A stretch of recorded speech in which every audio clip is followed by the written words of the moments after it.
다시 한번 보고 오겠습니다. 자승스님이 분신 입적하시는데 갑자기 이게 대공 관련된 부분의 사건과 대공 용의점이 있다는 부분에 있어서 지시가 내려와서 저희가 테러, 안전, 다음에 그 안보조사국에 있는 대공 수사팀이 현장 확인을 하러 70~80명이 야간에 동원됐던 적이 있었습니다.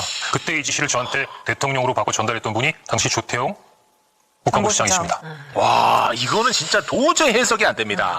특히나 김건희, 윤석열은요. 네. 이태원 참사 유족을 한 번도 만난 적이 없어. 피도 눈물도 없어. 심지어 책임을 절실히 느껴야 되는 사건이었거든요. 네. 이태원 참사는. 근데 이거는 사실 김건희하고는 관련성이 없어 보이거든요. 얼핏 봤을 때. 그런데 김건희가 펑펑 웁니다. 뭐 관련 사진들 이거 보세요. 펑펑 울어요. 이 이상해요. 뭔지를 모르겠어요, 저는. 불 지르고 사망을 했는데 여기에 국정원이 투입되는 게 나는 진짜 이해가 안 가거든요. 그러니까 덮을 게 있으니까 투입하는 거죠. 간단하게 말씀드리면 11월 29일, 23년 11월 29일. 그러니까 조태용이 한참 이 대통령실에 윤석열과 김건희의 총애를 받던 그런 시절. 그러니까 조금 있으면 국정원장이 되기 직전.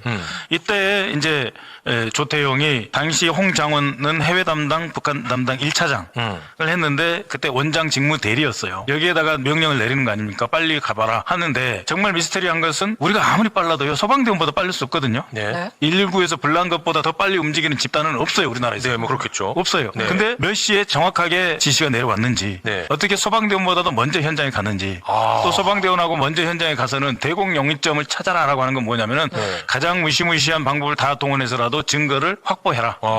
달리 말씀드리면 경찰이나 소방대원 등 다른 사람들이 오기 전에 모든 것을 끝내라. 없애라는 거하고 다 똑같은 말이에요. 그러니까 홍장원 1차장이 저때 굉장히 어려운 시기였어요. 국정원에서 이제 조태용한테 사표 강요당해서 쫓겨난 시점. 그 시점에 나와가지고 자승권을 이야기를 하잖아요. 예, 인터뷰하는 네, 시기에. 그 시기가 저거는 제가 딱 들을 때는 뭐 쥐고 있다. 그렇겠지. 야, 조태용이 너가 제일 불편한 얘기 내가 하는 거야라는 것처럼 보였어요. 네가 그냥 했겠냐? 저기 대통령이 지시를 받아서 한 거고 대통령도 혼자 했겠냐? 이 메커니즘 내가 다 아는데. 그렇지. 그것을 내가 그 현장에 지시를 해가지고 해외 1차장 자기 직속 산하에는 대테러국 직원하고 그다음에 자기 밑에가 아니에요. 그 안보정보조사국은 2차장 산하예요. 거기까지 합쳐서 70~80명을 어느 지점으로 가라 해서 순간적으로 동원한 네. 이 작전을 공작을 왜 했냐? 왜 했냐가 핵심입니다. 그러면서 나를 더 몰아붙이지 마라. 안 그러면 난 다 분다. 그렇죠. 예, 이 내란 과정에서 내가 겪었던 일만 국한해서 내가 헌재에 가서 이야기를 할 거고 사실을 이야기를 할 건데 네. 자꾸 나를 몰아붙이면 좋은 일이 없을 거다라고 하는 경고성이다. 그럼 만약에 뭔가 감출 것이 있었다면 우리 또 뇌피셜 전문가 나와 계시니까 감출 것이 있었다면 예를 들면 그러니까 예입니다. 예를 들면 뭐 어떤 게 있을 수가 있는 거예요. 이제 거두절미하고 있다가 이제 왜 이런 의혹이 드는가는 다시 말씀드리기로 하고 지금 이제 질문 주신 거에 대해서 그날 이제 요사체 그 CCTV 장면을 보시면 이건 일반 요사체가 아닙니다. 비전이라고 해서 문화재입니다. 문화재. 일반 요사체와 100m 정도 떨어져 있는 지점이에요. 안성 실장사 내에서 일반 요사체가 있고 거기서 100m쯤 떨어져 있는 별채로 되어 있는 그 비전 문화재입니다. 문화재. 거기에 이제 문화재를 관리하려니까 CCTV가 있잖아요. 네. 나오셔서 먼 산을 한번 바라보시고 들어가자마자 1분 만에 불이 납니다. 네. 네. 그래서 그때 이제 많은 저에게 이제 제보를 줬던 불교계 인사들이 얘기를 합니다. 아무리 독하게 마음을 먹어도 이 본능적으로 문을 따고 나온다든지 이 뜨거우거나 호흡 때문에 본능적으로 밖으로 나오려는 속성이 있다. 그럼 얼마나 많은 그런 어떤 한설인 뭐가 있으면 안에서 그거를 뭔가를 이제 잠금 장치를 했다는 뜻이잖아요. 타살이 아니라고 이제 얘기를 하니까 네. 그렇게 많은 어떤 마음속에 한 같은 게 있을 수 있다. 이제 이런 얘기를 하시는 거예요. 네. 그래서 바로 불이 타는데 이게 이제 세간에 이상한 소문이 돌았죠. 어떤 소문이죠? 누구에겐가 이제 굉장히 그 당시에 많이 돌고 또 방송에서 많은 분들이 이야기를 하더라고요. 뒤에 보니까 스님들께서 네. 어떤 소문? 당신께서 소신공략하는 그 장면을 동영상으로 내보냈다. 물론 이제 확인이 안 되는 적이에요. 특정 누구에게 그거를 내보냈다. 근데 왜 이게 이 소문을 낳게 됐냐면 최초 신고자가 서울 논현동입니다. 최초 이 화재 신고를 안성 논현동에서 실장사잖아요. 네네. 근데 최초 신고자가 서울 논현동입니다. 그 누가 신고했는지는 알려줬어요. 뭐 알겠죠. 저 신고를 받은 분들은 관계 당국은 알겠죠. 이제 그러다 보니까 호사가들이 많은 그 최초 신고자를 압축하면서 이제 나오게 되는 얘기들입니다. 두 번째 신고자는 종로입니다. 종로는 아마 조계사 직원이라고 일단 밖으로는 알려져 있는데 정확히는 그분의 뭐 직함이나 이런 건 모르겠습니다. 그래서 최초 신고자 때문에 그 의구심이 더해진 겁니다. 서울 논현동. 그 전혀 관계가 없는 거죠. 서초동 근처 아니에요, 여기가? 후에는 뭐가 있냐면 이 자승스님께서 논현동. 이제 그 스승님 은정불교문화진흥원이라고 있습니다. 그거가 이제 서초구에 있긴 있습니다. 그런데 거기는 주소지는 달라요. 동은 그건 잠원동 쪽에 있고 그 논현동에서 이제 최초 신고자가 이제 전화를 했다. 그러니까 그 먼 안성 칠장사에서 갑자기 이제 화재가 발생했는데 화재 최초 신고자가 서울 논현동이다. 여기서 이제 그 아까 제가 제가 말씀드렸던 그런 얘기가 이제 꼬리에 꼬리를 물게 된 겁니다. 아, 강남이니까 강남하면 아크로비스타가 떠오르는 뭐 이제 그쪽의 이야기들이 좀 있었나 보군요. 예를 그쪽에 들면. 이제 모르겠는데. 근데 국정원 이제 그 사람들이 나와서 증거 같은 걸 다 가져가 버렸으니까. 그래서 이제 나온 얘기가 그러면 뭐를 확보하려고 그랬냐. 이제 네네. 이건 이제 네. 자꾸 호사가들이 이제 말이 호사가들 뭐라고 못해졌겠죠. 그래요? 네, 호사가 얘기 듣고 그러면 싶어요. 이제 다 유서도 나왔잖아요. 차에서 나왔습니다. 밖에 있는 유서에서 그 노란 종이 보셨을 거예요. 자승 스님의 유서로 예, 3번 알려진 사진에 사진이 있는데 예, 저건 이제 유서가 밖에 차에서 발견되고 그럼 유서는 발견됐고 근데 이 유서도 조금 이상한 게 유서에 이상한 게 이제 네 번째 줄을 보세요. 왼쪽 거 지강 주지 스님에서 네 번째 보시면 이 건물은 상자들이 복원할 겁니다. 이렇게 해놨잖아요. 네. 자승 스님께서는 조계종 총무원장을 2번이나 하신 분이에요. MBT 한 번 하시고 뒤에 다시 한 번 더 하셔서 2번이나 조계종 총무원장 그야말로 조계종 살림 전체를 책임지는 최고 책임자셨어요. 근데 단어가 지금 상자라고 돼 있죠. 상자가 뭐예요? 상좌 스님이죠. 상좌 스님? 고피라는 최고 이제 그 일종의 이제 참모들? 비서실장 비서라고 이제 보시면 되겠죠. 일반적이어서. 그런데 저걸 상자라고 쓸 리가 없다라고 주장을 하는 거죠.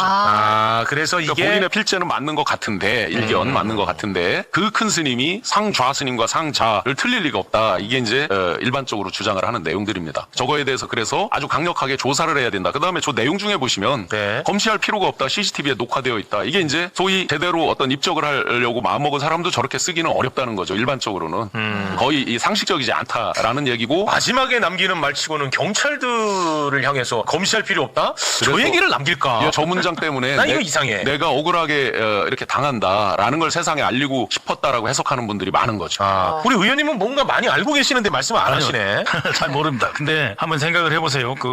저 유서가 사실이라고 한다면, 네. 그럼 별도로 또 있다고 생각을 해야 돼요. 하나는 녹음을 남겼거나, 하나는 기록을 제대로 기록을 남긴 거죠. 그리고 이 기록은 세상에 공개되면 결국은 윤석열과 김건희가 자신에게, 그리고 나가서는 우리 불교계에 어떤 짓을 했는지, 내가 왜 이런 선택을 할 수밖에 없는지, 내가 왜 이런 상태에 이르렀고 이런 선택을 할 수밖에 없는지를 써놨고, 그것을 이미 충분히 알기 때문에 국정원을 동원한 거다. 가장 믿을 만한 사람, 국정원 당시에는 직무대리 홍장원 차장을 동원한 거다. 저는 그렇게 봐요. 그래서 이제 지금 이 말씀에 저도 동의하면서 이 신성한 그 불교를 왜 이렇게까지 진짜 국정원까지 동원하면서 이렇게 했는가에 대한 배경을 한번 조금 볼게요. 네. 그러면 이제 아까 뭐를 가지러 갔는지 이런 게 조금 유추되는 게 있습니다. 네네. 사진에 5번하고 11번 한번 띄워줘 보세요. 그 사진에 보시면 봉은사를 이제 2번에 걸쳐서 갑니다. 요게 2022년 4월 26일 날 방문한 겁니다. 2022년 4월 20일 당선자 신분일 때 3월 9일 날 이제 대선이 있고 당선자 신분에서 이제 가서 저기가 봉은사 주지 스님 기거하는 봉은사 정문 올라가서 왼쪽 끝에 있는 데입니다. 제가 명진 스님 계실 때 같이 가서 차담을 하고 그랬었습니다. 그 두 번째 사진 한번 더 보시죠. 이게 이제 요거는 2022년도 2월 17일 날 방문한 겁니다. 2022년 대선 과정 중에 방문을 한 거예요. 그래서 이런 식이네. 지금 보시면 이 사진도 이것도 그런 이제 비판이 있겠죠. 보면 뭐 순천만에서 왜 화보 사진 찍냐 하듯이 네. 이게 조용히 대외비로 방문했다 하는데 마치 연출된 사진 같잖아요. 네, 그렇죠. 이 사진만 올라와 있는데 처음에 올라와 있던 것 중에 보시면 해수관음상 앞에서 찍은 사진도 있습니다. 어딘가에 네이버 이런 데 찾으시면 있는데요. 12, 13, 14번 자료를 한번 좀 띄워줘 보세요. 제가 대선 기간 중에 이제 전략회의에 매일 들어갔잖아요. 저게 제가 직접 수기로 쓴 메모입니다. 네. 1월달, 2월달, 3월 9일이 돼서였으니까 그때만 해도 계속해서 무속 관련 대책회의가 열리는 거예요. 저는 저 회의를 할 때마다 굉장한 자괴감이 들었습니다. 천공이다, 건진이다, 뭐다 나올 때마다 지금 지금 화면에 보이는 거 하단 쪽에 보시면 천공스님이라고 돼 있을 거요. 그 무속 관련된 대책회의를 합니다. 제가 일일이 세세하게 다 적지는 않았지만 왜냐면 제가 직접 파트너는 아니거든요. 여기 밑에 천공스님 내용. 네네. 계속해서 뭐 천공이다, 건진이다 어떤 내용이 불거질 때마다 그에 따른 대책회의를 수많은 소위 이제 그래도 빼어난 인력이라고 하는 사람들이 머리를 맞대고 이제 대책회의를 합니다. 그 다음 장도 한번 보세요. 저 보시면 맨 위에 써있죠. 김건희, 여사, MBC, 홍유, 국판 그때 이제 홍준표, 유승민 당시 등등 이제 국판에 대한 발언이 연속적으로 이어집니다. 네, 언론 대응. 언론 대응이라고 또 있죠. 네. 그 다음 장도 한번 봐주세요. 자, 지금 이거는 대선 기간에 신용 대선 기간에 제가 직접 회의하면서 겁니다. 메모했던 수기 메모장입니다. 이면지에 제가 계속 메모를 했던. 네. 그다음에 2월 저게 20일자라고 써 있네요. 2월 20일자에도 보시면 중간쯤 보시면 민주당에서 피켓으로 교회 성당 이런 데 앞에서 무속에 대해서 피켓하고 뭐 이런다 그에 대해서 대책을 어떻게 하고 뭐 이런 내용이 쭉 있죠. 네, 이거를 이제 보여주시는 이유는 매번 이런 문제가 발생할 때마다 무속에 관련된 대책회의를 하는데 할 때마다 사람들 머리는 사실은 거기잖아요. 네. 그러니까 나오는 결론이 뭐예요? 이런 무속 관련된 게 나오면 바로 정통, 가장 정통한 종교 불교잖아요. 정통 종교 그러니까 봉은사에 가서 아련하고 큰 스님께 아련하고 거기서 뭐 말씀을 듣고 뭐 차담을 네네. 하고 뭐 이런 식으로 이제 물타기를 하는 거죠. 그러니까 무속 관련한 논란이 일 때마다 정통한 스님을 만났다는 건데. 네, 그래서 더 이상 네. 대한민국에서 그런 식으로 악용되면 안 된다. 정통 네. 종교. 교회도 마찬가지로 그때 말씀드렸지만 성경책을 끼고 뭐 어디 가서 예배를 드리고 이런 게 이제 네, 그거는 다분히 뭐 연출적 요소가 있던 거죠. 네. 이런 걸로 악용되면 안 된다. 예, 그거는. 라는 점이고 그리고 네. 그러면서 이제 이 평상시도 굉장히 관계가 깊었는데 사실은 2022년 대선 때 여야가 다 자승스님을 잡기 위해서 노력을 했겠죠. 당연히 양 진영이 이건 당연한 노력인데 중간중간에 이제 어떤 일들이 있으면서 불교계에서는 윤석열을 더 강하게 밀게 됐고 결국은 그 표가 상당히 영향이 있었다라고 이제 분석을 한 거예요. 그런데 네, 자, 예, 핵심만. 예. 네. 아니 배경을 이제 그래서 이렇게 네. 이제 친분 있는 척을 이제 많이 한 거죠. 네. 김건희 측에서 네. 2022년 11월 29일 어떤 날입니까? 입적하던 날. 많은 국민들이 잊으셨죠? 2023년도 11월 29일 날 새벽에 부산 엑스포 119대 29로 지던 날이에요. 네. 예, 그리고 그날 저녁에 입적을 하셨어요. 즉 윤석열, 김건희 입장에서 스트레스가 거의 극에 달해 있는 날이에요. 그날이. 그런데 그 직전에 그럼 자승스님의 행적을 보면 네. 그 한 달 전쯤까지 여러 가지 갈등이 있었다라고 알려져 있습니다. 대표적으로 알려져 있는 거 이건 제가 입증할 수 없는 거예요. 알려져 있던 말은 그 당시 이제 입적하고 나서 여러 설들이 돌았을 거 아니에요. 제가 이제 제보받고 왔던 거는 불교계에서 받았고 홍장원 차장님보다 일주일 전에 제가 어떤 말을 했는데 바로 홍장원 차장님이 이 발언을 해서 저도 깜짝 놀란 거예요. 아 이게 어느 정도 근거가 있구나. 네. 2023년 10월 29일 날 대장 7명이 전원 교체가 됩니다. 군대 대장이요? 예, 합참의장부터 지금 현재 대장분들 있잖아요. 합참의장, 네. 육군참모총장 뭐 쭉 있잖아요. 네. 이분들이 한꺼번에 7명이 교체가 됩니다. 네. 그때 어떤 말이 돌았냐면 검, 경, 군에서 이제 여러 인사 청탁들을 하는데 자승스님이 이제 워낙 그 영향력이 있으시고 또 불교계 또 김건희 여사와 그런 게 있고 뭐 당시에 그렇게 이제 알려져 있다 보니까 자승스님을 통해서 4사람을 청탁을 했다. 그런데 한 명도 받아들여지지 않았다. 아, 받아들여지지 그래서 않았다. 그걸로 여러 트러블이 있었다라고 이제 소문이 납니다. 밖에 캠프를 지냈던 사람들도 이제 그런 얘기를 줄곧 하곤 합니다. 그러면서 이상하게 자승스님의 영향력이 컸었는데 그해 연말쯤 그러니까 10월쯤 이쯤부터 잘 그게 안 통했다. 네. 라는 얘기들이 이제 많이 불거져 나오면서 네. 그 11월 29일 입적 즈음에 어떤 얘기가 세게 도냐면 이건 나중에 제가 이제 언론에서 이 말씀을 드린 적이 있을 거예요. 윤석열이 과도한 음주에서 이 블랙아웃처럼 눈이 잘 안 보이고 어떤 무슨 제가 저 의학 지식이 없어서 뭐라 부르는 말이 있는데 녹내장 뭐 이런 게 이제 심해지고 막 해서 일종의 국정의 블랙아웃처럼 되는 때가 있었다라고 나오는 증언들이 대체로 2023년도 10월 그 가을입니다. 그때랑 이제 비슷한 시점이에요. 네. 그런데 이제 그 입적하기 직전에 어떤 일들이 있냐면 자승스님이 열심히 이 불교 중흥을 위해서 노력하는 게 나옵니다. 20억 장학금을 냅니다. 실제로 그 기부를 정법기금이라고 해서 20억 기부를 하고요. 자승스님이 그 기간에 자승스님이 그러면서 이제 그 대덕 스님들에게 활발하게 여러 가지 활동을 하자라고 이렇게 강조를 하세요. 그러다가 입적하기 며칠 전쯤에는 강력히 비토를 합니다. 이건 불교계에 직접 이제 참석한 사람들이 있으니까요. 네. 윤 정권에 대해서 강력히 비토를 하면서 일어나라 반대해라. 그래서 송현 공원 생긴 거 아시죠? 몰라요. 저 시내에 보시면은 옛날 칼 저 대한항공이 갖고 있던 부지 담벼락 높은 거 허물고 지금 공원이 크게 돼 있습니다. 시내 한복판에 네. 청와대 앞쪽 가는데 보시면 그 공원에 대해서도 이제 여러 가지 반대 불교의 자산 이런 것들을 이제 막 주장하는 것들도 나오고요. 그러면서 곳곳에서 윤석열 정권에 반대하는 움직임이 나타납니다. 이게 극심해졌는데 특이하게 입적하시기 2, 3일 전에 화해하는 어떤 또 발언을 하시는 게 있어요. 그러니까 아마 이제 추정해 보면 이런 말을 들려주시는 분들의 말씀에 따르면 굉장한 트러블이 있다가 조금 화해 모드로 갔다 트러블이 있다 화해 모드 갔다가 이런 건데 갑자기 자승스님이 그 대놓고 윤석열 정부를 비판한 적이 있었군요. 네네 이게 대덕 스님들을 통해서 이렇게 비판해야 된다라고 하면서 막 그런 분위기가 그리고 있었어요. 돌아가시기 이틀 전에는 또 화해 발언을 또 발언이 했었고. 있고 또 이제 다시 강경한 발언이 있고 막 이런데 네. 그 마지막에 이제 그 입적하던 날 이건 소문이죠. 이제 난게 윤과 대판거리 그야말로 이제 윤이 쌍욕 수준으로 간 게 있다. 이렇게 나옵니다. 스님에게 쌍욕을 네. 했다는 소문이 있습니다. 그러면서 이제 나오던 말들이 네. 스님의 치부, 소위 말해서 이제 치부, 뭐 치부라고 하면 여러 가지 이제 어떤 축제에 대한 문제, 그다음에 여러 이제 하여튼 이 속세와 연결되는 얘기들이 있겠죠. 그러면서 이제 뭐 그 돈을 모으는 과정, 뭐 이런 거를 한다라고 이제 심하게 다퉜다라고 이건 소문이에요. 입증이 안 된 거예요. 제보 주신 분은 구체적으로 그걸 듣고 보고 말씀 주신 게 있는데 그러나 뭐 저희가 입증할 길은 없습니다. 이미 이제 입적을 하신 상태고. 그래서 이제 그런 걸로 아주 강하게 윤이 이제 했다. 그러면서 나온 썰이 김건희와 통화를 했다라고 이제 썰이 나오죠. 근데 그거는 아마 이 조사를 해서 종합 조사 결과가 발표된 적이 없어요. 네. 그래서 불교계에서도 지금 일각에서 계속 제기하는 게 그날 기름을 산 곳, 그리고 기름통을 어디서 구입했는지, 어떻게 샀는지 네. 등등을 밝혀라. 네. 그다음에 만난 사람이 있을 거 아니에요. 마지막 날 만난 분들에 대해서 밝혀라. 그러면 심플해진다. 공개한 적이 없습니다. 그러면서 마지막에 그러면 왜 윤석열이 겁을 먹었냐 해서 이제 그 호사가들이 그게 나오는 거죠. 극심하게 이제 어떤 트러블이 있었는데 갑자기 이제 이 말도 검증이 안 되죠. 7글자의 어떤 문자를 보냈다는데 뭐 7글자를 본 사람은 없으니까요. 누가 누구에게 7글자를 보냈다? 자승스님께서 윤석열에게 7글자를 보냈다는 소문이 있답니다. 소문이 이제 그렇게 돌았죠. 네. 근데 그건 뭐 본 사람은 없으니까 알겠습니다. 한자 단어 7글자라는데. 네. 그러면 이제 일단 했는데 갑자기 이게 어떤 위험에 처해 있다라니까 엄청나게 놀랐겠죠. 그런데 그때 이제 김 여사가 굉장히 불같이 화를 냈다라는 소문도 같이 돌아요. 네. 알 수 없지만. 그러면 갑자기 당황해서 이걸 처리를 할 때 소방과 경찰이 먼저 갔다 했을 때 여러 가지 못 가리는 게 있을 수 있잖아요. 네. 트러블이 진짜 있었다고 한다면. 네. 그래서 국정원을 했을 것이다. 이렇게 이제 연결되는 겁니다. 알겠습니다. 윤석열과 갈등 과정에서 네. 그러면 자승이 예를 들어서 윤석열이 날 주기로 했습니다라는 것을 세상에 뭔가 폭로하려는 글이 있을까봐 국정원 80명을 보냈다? 나는 그것도 좀 설득력이 없어 보이는데. 휴대폰이 있었겠죠. 그 휴대폰이 가장 중요하겠죠. 지금 이제 왜 안보실장이 홍장원 당시 국정원장 직무대리입니다. 정확히 표현하면 직무대리에게 지시성 발언을 했겠느냐. 그리고 그게 조태용이가 당시 국정원장이 아니고 안보실장의 시절이에요. 조태용은 안보실장이니까 대통령실에 있는 거예요. 오케이. 김건희 그다음 윤석열과 같이 있는 거예요. 그런데 대공 혐의점이 있는지 확인해라. 이거는 뭐냐면은 타살이라는 거예요. 간단합니다. 대테러와 그다음에 안보정보조사국 그러니까 대공수사국을 7, 80명을 동시에 보낸 거란 말이에요. 네. 그랬으면 우리 이 국정원 직원들이 어디 저녁에 한 군데 모여 있지 않아요. 특전사처럼 어디 그 군부대처럼 한 군데 모여 있지 않아요. 네. 그러면은 이거는 동보로 해서 신속하게 보낸 거예요. 어디로 다 가라. 집결해라. 거기 가면 이제 이제 본부에서 이제 들고 나간 장비들을 갖고 가는데 7, 80명 한꺼번에 뭐 어디 숙소가 있지 않다니까요. 네네네. 그러니까 어디로 가라. 만성 칠장사로 가라. 몇 시까지 가라 지시를 했을 거 아니에요. 네. 가라고 했을 때 그러면은 국정원장 직무대리가 안보실장한테 이 지시를 받았을 때는 어떤 생각을 가졌겠나.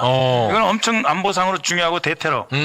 외부 세력에 의한 테러이거나 아니면 북한에서 내려온 간첩에 의해서 죽을 상태, 죽기 직전이거나 죽임을 당한 상태로 네. 보기 때문에 이 지시를 이행을 하는 거예요. 그렇겠죠. 아무런 생각 없이 보내 그러면 애들 보내 그렇게 하지 않아요. 그렇겠죠. 왜냐하면 이 사람 이미 퇴근도 했고 곳곳에 흩어져 있단 말이에요. 네네. 이 사람들을 몇 시까지 가라고 지시를 해놓고 거기다 이제 장비로 해서 본부에서 같이 가서 이제 그 외곽을 경비도 하고 조사도 하고 이제 정말 물샐 틈 없이 증거를 수집한단 말입니다. 네. 그 대전제는 타살이다. 라고 하는 전제 아니면 국정원을 동원할 이유가 없습니다. 네?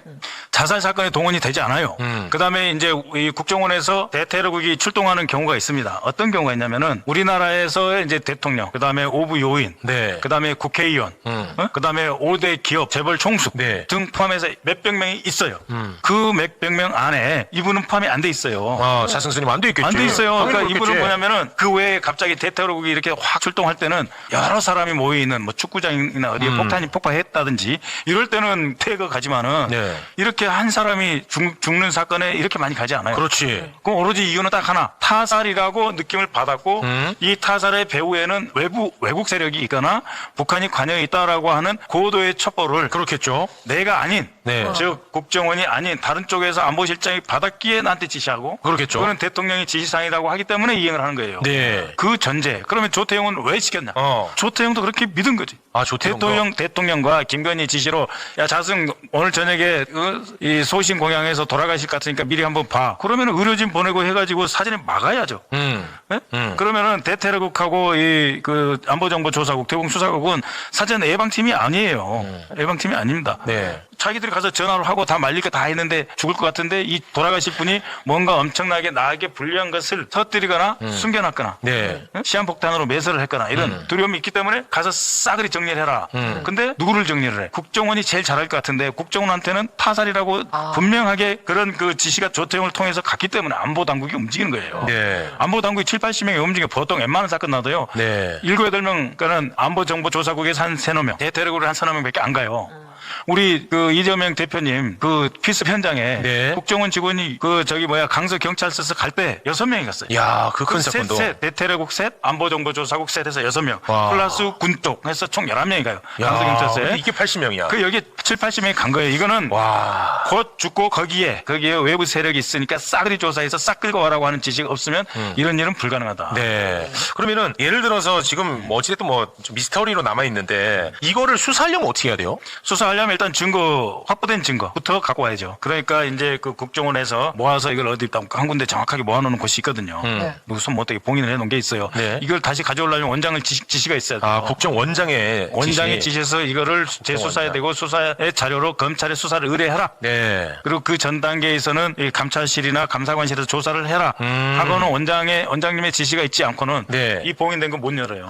이 증거에 손을 못 댑니다. 이 증거를 손을 대려면 이거는 누가 생각해도 제가 생각해도 이거는 안보 당국이 그 안보 위해 세력 외부 침입에 의한 타살로 보지 않았으면 이 결정을 못 하는 거죠. 네. 그래서 불교계에서도 이제 아까 그 유서 내용을 보고 분석했을 때 내가 내 자의로 이렇게 소신 공양이 아니다라는 걸 알리고 싶었다. 이걸 해석을 생각을 해보면 심리적으로 그렇다라고 이제 주장하는 분들이 있고요. 네. 또 만약에 그게 사실이라면 만약에 손신공양 장면을 뭐 이게 나갔다 그러면 이게 나 정말 내가 입적하기 싫은데 어떤 타이에서 된다는 걸 밖으로 알리고 싶었다라고 이제 해석을 해서 그날 만난 분들과 이 내용을 꼭 조사를 해야 되겠다라고 이제 많은 스님들이 지금 이야기를 하고 있는 거예요. 아, 스님들 사이에서는 이거는 반드시 밝혀야 된다는 이제 여론이 여러 있다고요? 이제 이미 이제 지나갔으니까 조용히 이제 이렇게 가자는 게 대부분이겠죠. 그런데 네. 일각에서 또 그런 움직임이 있습니다. 알겠습니다. 네. 야, 저는 이건 여기 하나만 지적하면 이 홍장원 차장 말고는 이게 인터뷰가 안 될 것 같네. 홍장원. 그 외모 있잖아요. 첫 유서. 아, 유서. 네. 그래서 보면은 이게 이상한 거예요. 왜냐면은 상자들이 복원할 거다.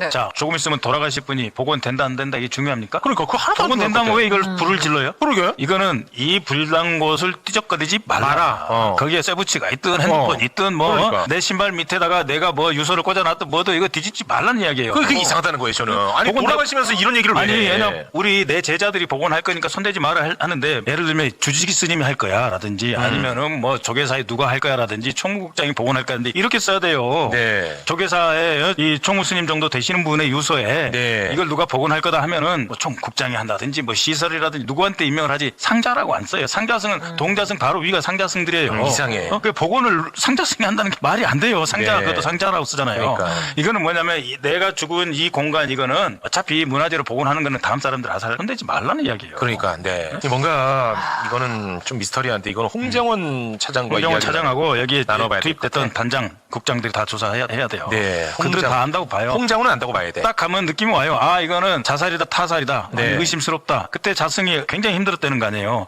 입장권 전국 사찰에 다 돈 내고 갈 수 있게 복원시켜주겠다고 했다가 윤석열이가 약속 안 지키고 300억 먹고 떨어져 이러니까 백양사만 해도 1년에 입장료가 얼마나 되겠어요. 얼마나 이 큰 절에 스님들한테 압박을 받았겠어요. 왜냐하면 그 절을 운영을 하려면은 네. 수익이 있어야 되잖아요. 네네네. 네. 그 우리 절에는 4월 초파일 하루예요. 그렇잖아요. 네네. 수익 들어오는 게 고정적으로 잘 없잖아요. 네. 그러면은 이 절과 유명 사찰을 유지하는데 비용이 많이 든단 말이에요. 그 모든 압박을 자승 혼자 다 뒤집어 쓰고 김건희, 윤석열을 지지를 했잖아요. 근데 자기가 이런 독박을 쓰게 된 거고 거기 조금 더 이제 뇌피셜을 돌려보면 복잡해집니다.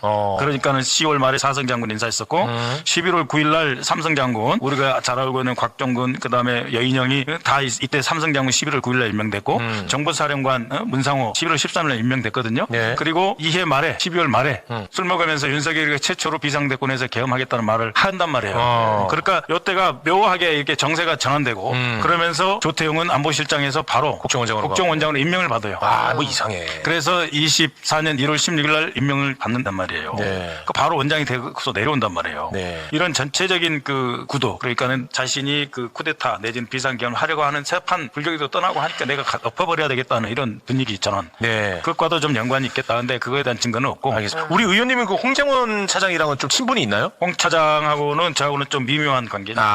왜냐면 저는 좀 갈등 관계가 있군요. 아니, 갈등까지는 아닌데 이제 홍 차장을 감시하는 입장이잖아요. 그러니까 쿠데타를 하면 이거는 김영현, 홍장원, 그다음에 김태호가 할 거다. 그러면은 김영현이 장관 가고 그다음에 홍장원이 국정원장 오고 그다음에 이제 김태호가 안보실장 가면은 이건 진짜 일어나는데 네네네. 연말에 할 거라고 봤는데 김영현이가 8월달에 한참 전에 돼버린 거예요.